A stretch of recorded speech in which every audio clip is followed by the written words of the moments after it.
Hey, yo, it's the Wrestling Old Head. You have entered the portal of pro wrestling, and tonight we're breaking down Elimination Chamber like a shotgun. And for those that have seen the event, this is going to be a complete review. I am going to give you my full thoughts as well as some stuff that happened in the post-show that I just witnessed that was pretty crazy. So as I'm filming this, this is the conclusion of Elimination Chamber. So if anything has happened in the morning after, we'll probably do another video to update you, but there is a lot to talk about and a lot to break down. Before I get into the review of Elimination Chamber, if you're new around here, stay true around here. Go ahead and hit the subscribe button. Hit the notifications bell so you always know when I drop out of the portal of pro wrestling to drop you with some hotness. I talk about the current product, the past product, the indies, WWE, AEW, and everything in between. So make sure that you join us. It's a lot of fun over on this side. And don't forget to hit the like button and leave a comment to let me know what your thoughts are on Elimination Chamber. Now let's get into it. The opening match for Elimination Chamber was the Women's Chamber. It pitted Rhea Ripley, Asuka, Kiana James, Tiffany Stratton, Alexa Bliss, and Raquel Rodriguez. A lot going into this. I know that there were a lot of rumors about Tiffany Stratton walking away victorious. A lot of people were expecting Charlotte Flair to win the chamber until she lost to Kiana James on SmackDown, which was very interesting. And speaking of Kiana James, I felt this was a standout performance for Kiana James. What an interesting story and trajectory for Kiana James, having to deal with an injury that left her out of action for a very long time and then getting called up to the main roster and kind of swimming between Raw and SmackDown, not sure where they were going to put her, and we weren't sure if we were ever going to see her in the spotlight on the main roster. And then to show up managing Julia and then slowly getting back in the ring and absolutely killing it. Like, regardless of what you think of Kiana James, she is putting in the effort. She looks and feels like she cares. When you look at her on the screen, she puts on performance after performance, and she's dedicated to the craft. This was a great performance from Kiana James. I'd like to see where they go with her in the future, if they do have a plan for her. It seems to me after this performance, though, the sky is the limit for Kiana James. As far as the stories between Alexa Bliss and Asuka and Raquel Rodriguez even, there wasn't a whole lot of motion as far as the stories go. We didn't see an interference like we did last year when Jade Cargill made her triumphant return. This wasn't that type of a chamber. This was relatively a clean event, and Rhea Ripley walking away victorious, giving her shot at the Women's Championship against Jade Cargill at WrestleMania, I feel was the right move. Now, there is some kind of mystery around where they're going to go with Io Sky because she is the tag team partner of Rhea Ripley. They just lost the tag team titles on SmackDown, so one would think that they were, they're next in line to get at least a rematch for those tag team titles against Nia Jax and Lash Legend.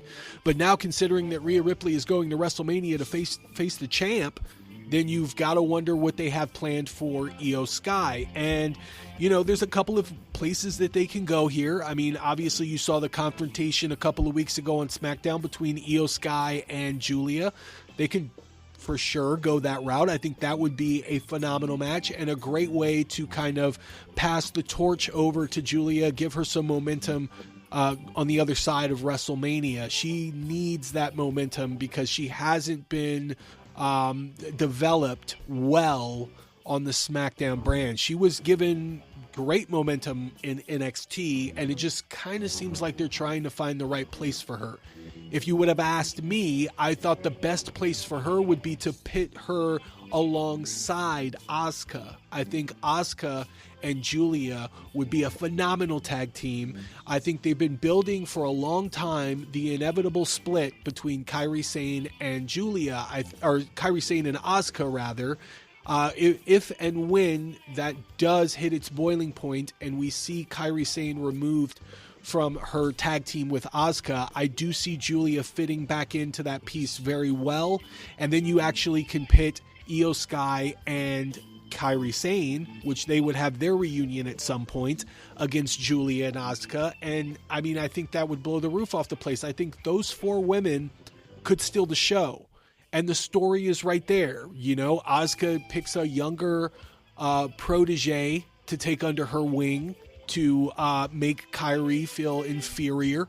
And Kairi, dejected and lost without Asuka, finds solace in her friend Io Sky, who comes in and offers that love and companionship. Meanwhile, Rhea Ripley is going back and trying to win the WWE Women's Championship again.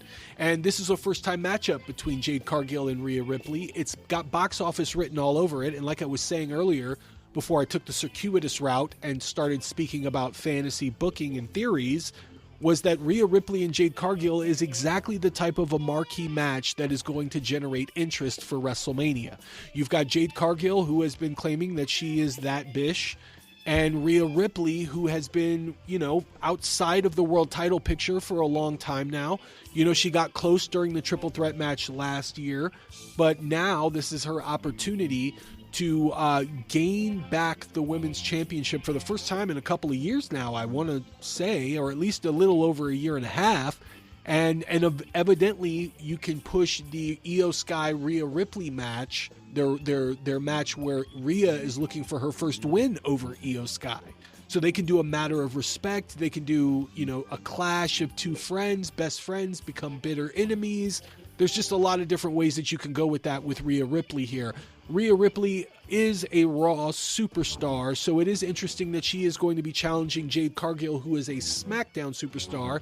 But if you were to pay attention to the rumors and the innuendo circulating around the draft, it looks like, for now at least, the WWE is not concerned about the brand split at all. They're not interested in continuing the draft this year, and it doesn't seem like they're interested in really drawing a divided line between when SmackDown stars can appear in Raw and when Raw stars can appear on SmackDown. So the build for WrestleMania this year has been pretty lackluster. I think we can all kind of agree on that, whether you're a WWE fan or just kind of in the middle or an AEW fan. We can all agree that the WrestleMania 42 build has not been what we've been used to, which is by now, 7 weeks out, there's usually at least 4 matches that have been built up.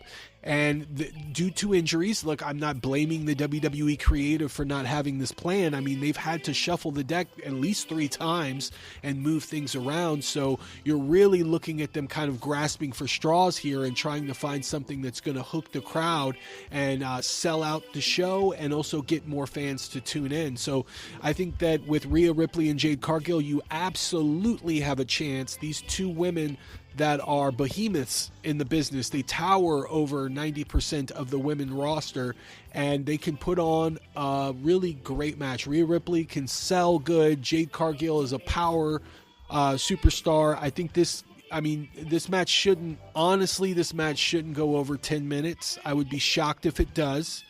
You would want to accentuate the positives of Jade Cargill here. I think she's going to walk away from this match having a lot of a newfound experience by working with someone like Rhea Ripley, and I think that those two could work together really well. At least on paper, they look like they could work together really, really well. So as far as the women's chamber match goes, I thought it was well put together.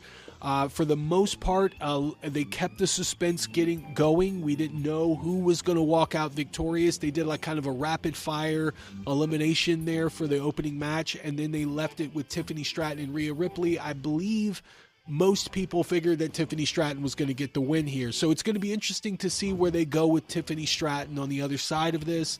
She's kind of been left on the outs, and in my opinion, Tiffany Stratton as a fan favorite, it really doesn't work. I think Tiffany Stratton as someone that is hated and cocky and confident is something that fits her way better than what they have her in as now. Seems like she's kind of, searching for that thing that draws people in. The Tiffy Time thing it's great for a catchphrase. The crowd loves it. I'm not taking anything away from that, but it feels more that she exudes someone that is like cocky and can cheat to win and all of that. I think that would work for her a lot better. So it would be interesting to see what they have planned for her at WrestleMania, if they even have a plan for her at WrestleMania, because they're only going to slot between 5 and 6 matches for WrestleMania between the two nights.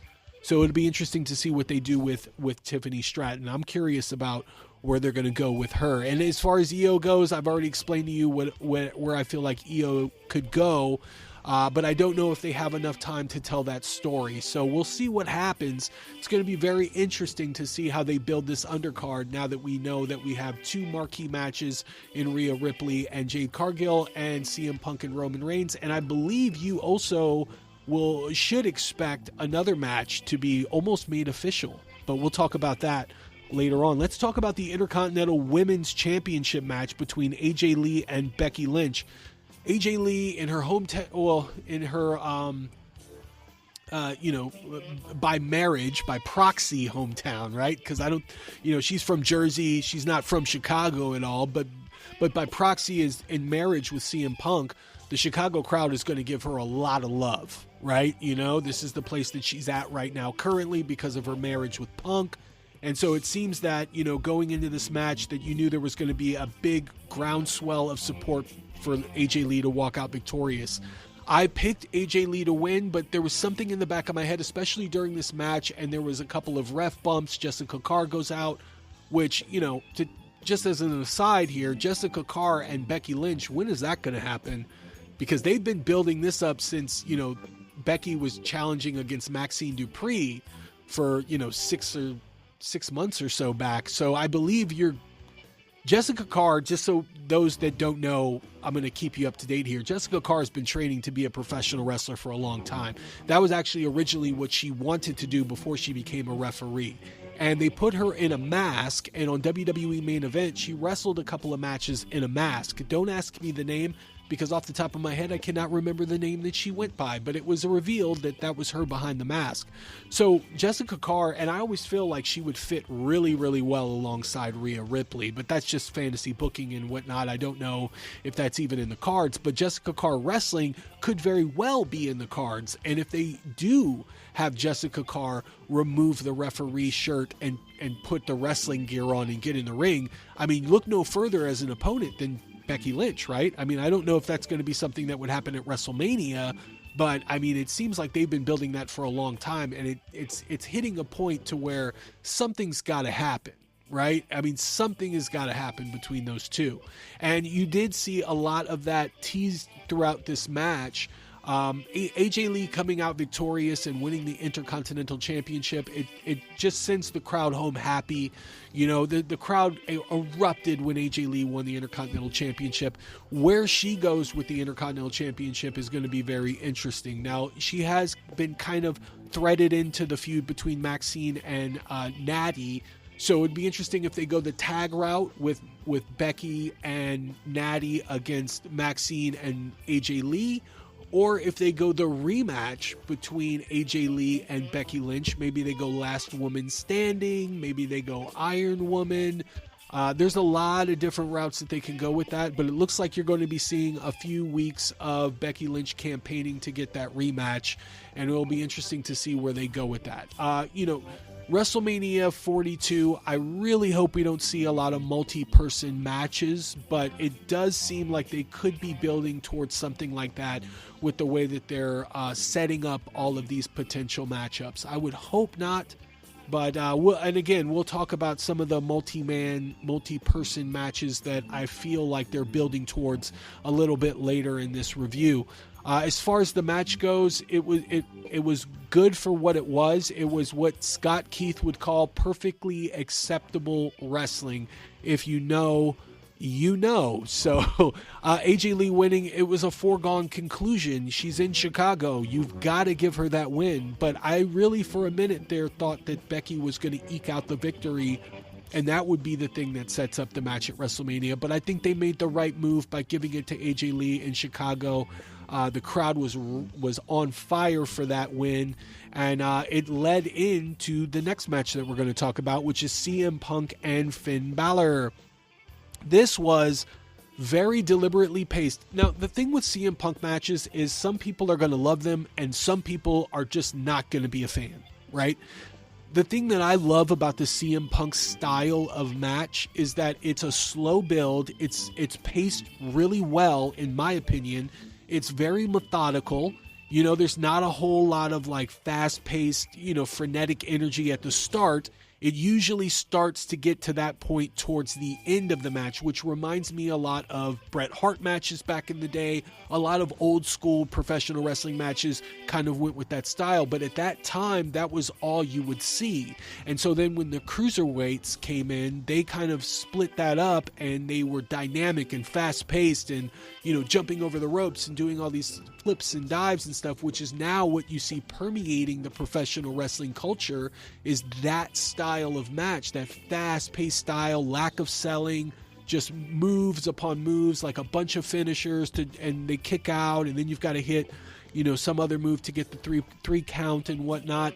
That's more of what you see nowadays. So when you see a match like CM Punk, the type of match that he has, it stands out more and it's more interesting because it's not something that you see all the time. It stands out, is my point. And so it was interesting. I thought that he really gave Finn Balor an opportunity to use this match to build his momentum back up and become more of a formidable opponent. That's what I saw. I mean, Finn Balor, that was great what CM Punk did for Finn Balor. Finn Balor is no spring chicken, right? But he looks phenomenal, and he still has that fast-paced, high-flying style, but he worked a different style match with CM Punk. And I hope from this point they take that match that we just saw with Finn Balor and CM Punk, and it gives Finn Balor a chance to gain more momentum and get more over with the WWE universe and get other opportunities. The obvious one is that the Judgment Day are not going to be happy that Finn Balor shook CM Punk's hand at the conclusion of this matchup, and they're going to be looking to maybe even teach Finn Balor a lesson. Maybe Finn Balor walks away from the Judgment Day, which is going to cause some friction as well, and maybe it's Liv Morgan that plays the catalyst to get Dominic Mysterio to challenge Finn Balor going into WrestleMania. This split up between Judgment Day has been going on for a long time. I believe there were injuries that set a lot of this back some. So now that we've got most of everyone in Judgment Day healthy and 100%, that we can move along with Finn Balor against Dominic Mysterio, that's been in the cards for a long time. And with WrestleMania, that's the kind of a match that you want to see, is a story, a match that tells a story. And you can go back 2 years. Like, legitimately, you can go back 2 years to tell the story of the Finn Balor Dominic Mysterio friction and how it all led up to this point. Right? So that is what I see coming out of this match, is that eventually we will get Finn Balor and Dominic Mysterio. Whether it happens at WrestleMania or later on down the line is up to the WWE creative staff, but I feel like they should pull the trigger at WrestleMania 42 because it gives the fans something to sink their teeth into and be interested in. You definitely want to keep someone like Dominic Mysterio in the WrestleMania build in some form or another, because he is responsible for fans' interests. He's one of the most, popular guys on the WWE roster. And, you could go the Rey Mysterio Jr. route, but I think they're going to save that for probably AAA or somewhere along those lines. I think the match with Finn Balor tells a better story, in my opinion, and they haven't gone down that well at all. So I think the fans are ready to get behind Finn Balor. They're using Finn Balor's old NXT music. I think it's just the writing is on the wall for the fans to get behind Finn Balor again. And for this match to really firmly implant that the Judgment Day as we know it is going to be no more, and they're going to go a different route. So I'm excited for that. AJ Lee winning, hopefully it leads to a rematch with Becky Lynch, but who knows where they go on the other side of that. And CM Punk now can focus on Roman Reigns. So there was a lot going on between those. But now let's talk about the crate. This big crate that was showing up on SmackDown, showing up on Raw, and both the GMs agreed that they were going to open the crate at the same time, and that's exactly what they did. They didn't do much talking in between or much build-up. They literally show up. They've got these crowbars. They open the crate. The door pops open. We see a coffin. And I'm thinking we're going to go dark or supernatural. For those that have been following the channel, you know that I figured that would have been the catalyst for the debut of Evil, who is a New Japan superstar who apparently is going to go by the name of Sinister upon arrival in the WWE, if you believe the rumors and the innuendo in that regard. And I thought it would have been great for DanHausen to manage sinister upon his debut and put curses on people, and the curse being that they have to face this deity, this supernatural figure. I thought it would have been a great way of debuting someone like Evil on the main roster. However, we did get DanHausen. He did show up. The pageantry behind this debut, with the women coming out dressed like DanHausen and the capes and whatnot, and DanHausen doing a number in the ring like this was Vegas, it seemed to me that they're going to go more of the comedic route and less of the serious, evil, sinister route for DanHausen, which DanHausen he's got the ability to go that way, but it seems to me that they're more interested in going with more of a comedic route. So for that, I feel like the backstage segments that DanHausen can do, putting a curse on people, that can be very interesting. I don't know where he's going to fit as far as in-ring action goes on Raw or on SmackDown. I do agree that they're like Alt Jake from Alt Jake Takes On. He was saying, because I did the live stream with Alt Jake and George and Dr. Gina and Awful Wrestling. They were all a part of this live stream. You can go to Alt Jake Takes On and hit the live button, and I believe they already have that posted up right now. Go to the Alt Jake channel and check that out. I mean, they do a lot of great interviews and reviews of AEW Dynamite. They got a lot of fun stuff. They're doing a lot of great stuff. So when you get the opportunity, go check them out. Make sure you hit the thumbs up and subscribe to them as well. They do some great stuff there.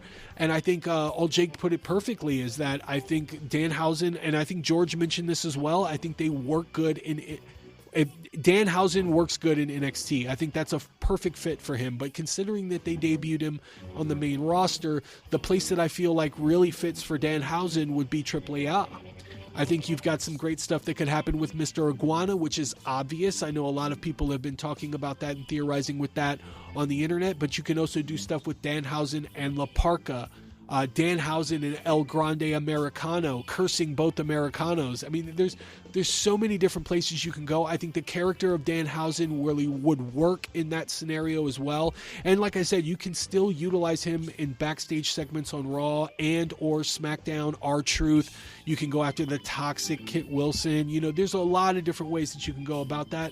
So I would say that DanHausen's debut, as big as it was on Elimination Chamber, I personally feel that it was more of a shot at AEW, because they dropped the ball with DanHausen, and that's the truth. I mean, you know, he's not a guy that's going to go out there and do a match that Dave Meltzer is going to rate 7 stars or anything like that. He's never been that type of guy, although he can work in the ring. I mean, don't get me wrong, he's a great wrestler.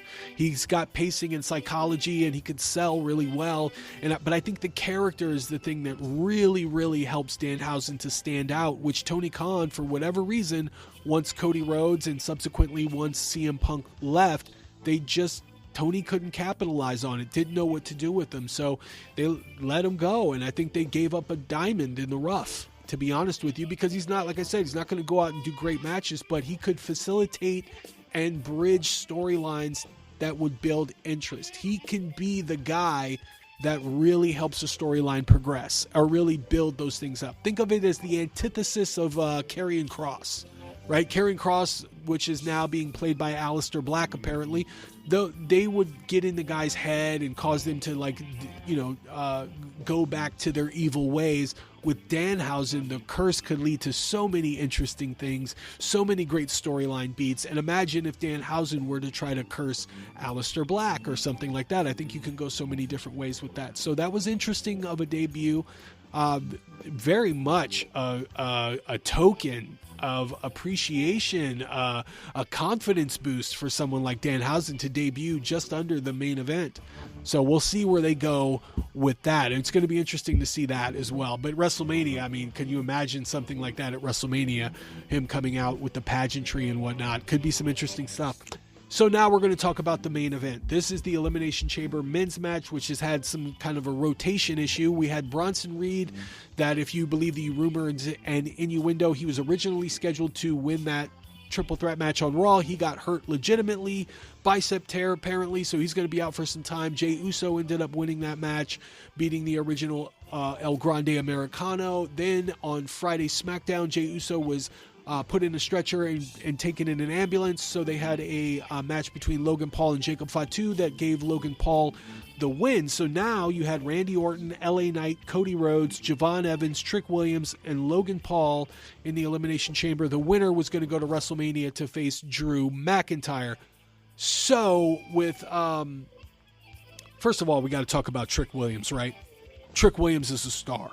I don't like to compare between different eras. You know, I'm not a big fan of all of that, but Trick Williams reminds me a lot of The Rock when he was when he was challenging for the Intercontinental Championship when he was in the Nation of Domination.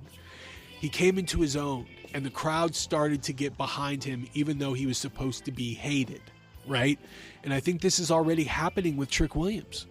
Like the fans are getting behind him, and the way that he's doing press and the way that he's just in his character, like it's seemingly like as soon as the camera turns on, he's on fire. I think the crowd is getting behind him in a way that I haven't seen for a superstar in the WWE in a very long time. The trajectory is super fast, and he's young. You can get 10 to 15 years out of Trick Williams easily.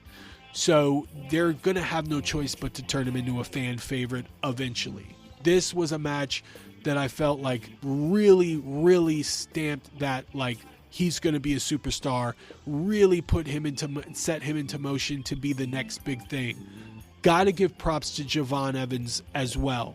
Another star in the making. And what's funny about Javon Evans, I've been watching him since he was Jay Malachi in Deadlock Pro Wrestling. He would wrestle Saquon Sugars, who's known as Lucky Ali in DPW. And they used to have standout performances against guys like Calvin Tankman and Jake Something and Adam Priest and whatnot. It's wild to think that the trajectory that Javon Evans has had since he started wrestling when he was 14 till now, so about a 7-month run where now he's in the main event of a WWE PLE and in the ring with the likes of a Cody Rhodes and Randy Orton. It's wild to me to think about that. Super, super excited for the future of Javon Evans and just so amazed at the guy's poise and ability to handle himself on a big stage like this. 19,000 fans in the United Center of Chicago. And speaking of the United Center in Chicago, Javon Evans is from North Carolina. He was wrestling in the United Center of Chicago. Can you think of another legend that started off in North Carolina and ended up headlining at the United Center in Chicago? Yeah, enough said. What confidence that the WWE must have in Javon Evans. And when I watched Javon Evans and Trick Williams in this Elimination Chamber, I just couldn't help think, you got to insert Obafemi at some point, but those three are going to be the future of this business, especially in the WWE. They will be headlining WrestleManias for years and years to come. You can insert Jacob Fatu in that as well. So, and hopefully Austin Theory as well. You would like to think that Austin Theory is going to be a part of that at some point as well. As far as the match goes, LA Knight, the rumor's been that he's going to wrestle Brock Lesnar. I don't know if that's true. It'd be very interesting if they go that route. Seemingly, that's what you got, because the masked men coming out, a la the Black Scorpion. They went full Black Scorpion, by the way, with all these masked guys coming out, and they're unknown guys. Maybe they're from the Seth Rollins wrestling school. I don't know where they came from or what that whole thing was all about. Hopefully we find out what the deal was with the ringers there for the masked men. But obviously it was Seth Rollins. He makes his triumphant return, takes the mask off, costs Logan Paul the match. To me, it seems like the best idea that I have is not Seth Rollins and Logan Paul, but Seth Rollins and Bad Bunny and Logan Paul and Austin Theory. To me, that seems like the best way to go about WrestleMania 42. It's a marquee matchup. It is filled with celebrity. The world will be talking about a match like that. It seems like they were planting the seed during the Super Bowl with Logan Paul speaking candidly about not watching the halftime performance between Bad Bunny. That, I think, was done on purpose. And I think that's what you're going to get. I really do. If they can make it happen, and go check out Bad Bunny's tour list and see when he's not touring. I think you'll be pleasantly surprised with that. I really feel like we're gearing up for Bad Bunny to be a part of WrestleMania, and I think that's the best option that you have, considering Bronson Reed and Braun Breaker are out injured. You can really insert that tag match, and because it's Bad Bunny and Logan Paul and Seth Rollins returning to the ring, and then the history that Seth Rollins has with Austin Theory, I think you can go a whole lot of different routes with that. Now, it came down to Randy Orton and Cody Rhodes. A lot of people, I'm sure, were just expecting Cody Rhodes to win. I had Randy Orton. I didn't think that it was going to happen the way that it did, but here comes Drew McIntyre down to the ring. He hits Cody Rhodes with the belt and then costs him the match. Randy Orton wins the Elimination Chamber to go on to WrestleMania to face the champ. Now, it's what happened in the post-show that makes this all the more interesting. So Nick Aldis comes out infuriated with what Drew McIntyre has done and books a match for SmackDown where Drew McIntyre defends his World Championship against Cody Rhodes this Friday on SmackDown. To me, that was the most interesting story beat. Definitely did not expect something like that. I would have more expected something like a Fatal 4-Way where Drew defends against Randy Orton and Nick Aldis inserts Cody Rhodes and Jacob Fatu for what Drew has done to them over the course of a few weeks on SmackDown. But it looks like we could potentially get Cody Rhodes winning against Drew McIntyre based on interference from Jacob Fatu, and it goes Cody Rhodes against Randy Orton at WrestleMania. Now, I mean, you can't get much better than Cody Rhodes against Randy Orton considering their history. Now, I knew they had their match at the King of the Ring and all that stuff, but I mean, if you get a true championship match with the stakes on the line, given that Randy Orton is looking for his 15th world title, I think this is a great match that has great stories behind it as well. And I mean, you can go either way. If Randy Orton beats Cody Rhodes, then that can spiral Cody Rhodes into a darker side. Vice versa, you can get that with Randy Orton as well. If he tries to win his 15th world title and he doesn't he comes up short, then Randy Orton can go down a darker road, which would, give credit to Aleister Black for planting those seeds and whatnot, which could elevate Aleister Black at the same time. So there's a lot there. I'm a fan of singles matches for WrestleMania. I think that's the best route to go. The Fatal 4-Way, I would assume that would have been the move because you want to get all those pieces threaded together to make a good story, right? But they could also go the singles route. They can go Drew and Jacob, and they can go Cody and Randy. And if you've been following my channel and seen other videos, then obviously you know that I thought that Randy Orton was going to be the one that was revealed to have attacked Jacob Fatu, so then that would have helped thread those four together in a better way. However, Randy Orton and Cody Rhodes, the battle of the legacy at WrestleMania, sign me up. Really, sign me up. Cody Rhodes snapping on Drew McIntyre. And obviously, there's ways around this. Drew can get DQ'd. There could be the match could get thrown out. There's a whole lot of different ways that they can go between now and Friday, and then Friday to WrestleMania. So it'll be interesting to see where they go with that. Definitely a couple of different options that are at play here. Fatal 4-Way seems more plausible, but I definitely wouldn't be mad if they go the singles route and have Drew revealed as the guy that attacked Jacob Fatu officially, and then have that match for WrestleMania and Cody against Randy at WrestleMania. That could also be an option. So that, guys, that was Elimination Chamber. Like I said, a lot to talk about going into WrestleMania, especially considering what's going to happen this Friday. Stay tuned to this channel because I'll be talking about this extensively from now until WrestleMania. We're going to be talking about this build and all of the different storylines and potential matchups at play. If you're new around here, again, you guys stay true around here. Go ahead and hit that subscribe button and the notifications bell, because you never know when I'm going to be dropping out of the portal of pro wrestling. Thank you guys so much for listening, and I look forward to seeing you again in the next one. Don't forget to go into the comment section and let me know what you thought of Elimination Chamber, your star ratings, your whatever ratings. Go ahead and let me know about that. And guys, thank you again. I'll see you in the next one. Stay tuned for more.